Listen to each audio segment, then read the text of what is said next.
Hello learners, आप सभी का बहुत बहुत स्वागत।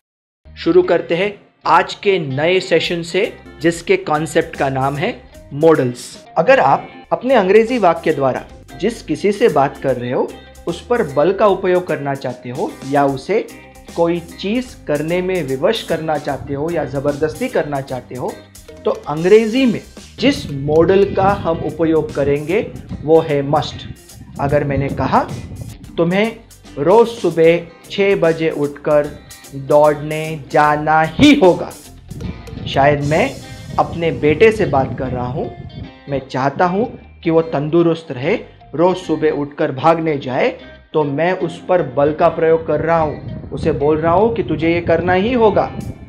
मैं पिता का हक अदा कर रहा हूँ, उसको विवश कर रहा हूँ, उसको फोर्स कर रहा हूँ। ऐसे वाक्य में मैं जिस मॉडल का उपयोग करूँगा वो होगा मस्ट।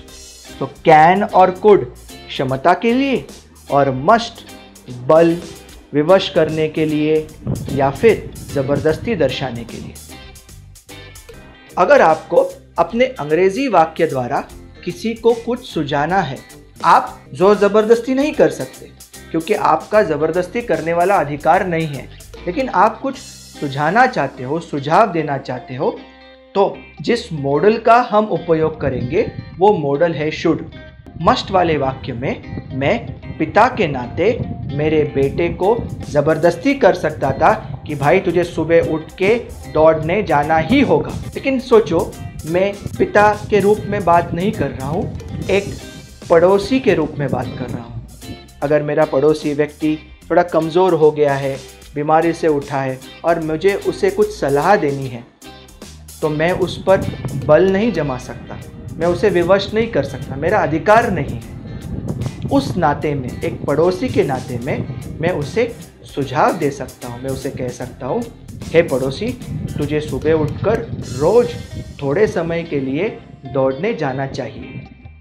पहले वाक्य में भी मैं किसी को दौड़ने भेज रहा था, दूसरे वाक्य में भी मैं किसी को दौड़ने भेज रहा हूँ, लेकिन पहले वाक्य में मैं बल का उपयोग कर रहा था, इसलिए मैं मस्ट इस शब्द का उपयोग करूँगा। दूसरे वाक्य में मैं सुझाव दे रहा था, सलाह दे रहा था, इसलिए मैं शुड का उपयोग करूँगा। क्षमता दर्शाने के लिए वर्तमान काल में कैन, भूतकाल में कुड, बल का उपयोग करने के लिए, विवश करके बात करने के लिए जिस मॉडल का उपयोग होता है मस्ट। और अगर वाक्य द्वारा किसी को सुझाव देना चाहते हैं, बल या विवश करने का अधिकार नहीं है, सुझाव देने का अधिकार है, तो जिस शब्द का मैं उपयोग करूँगा वो होगा शुड। डियर लर्नर्स, उम्मीद करता हूँ कि आज के टॉपिक्स आपको फायदेमंद लगे होंगे और आज कुछ आप नया सीख के यहाँ से वापस जा रहे हैं। तो अगले सेशन तक सभी को goodbye, see you soon.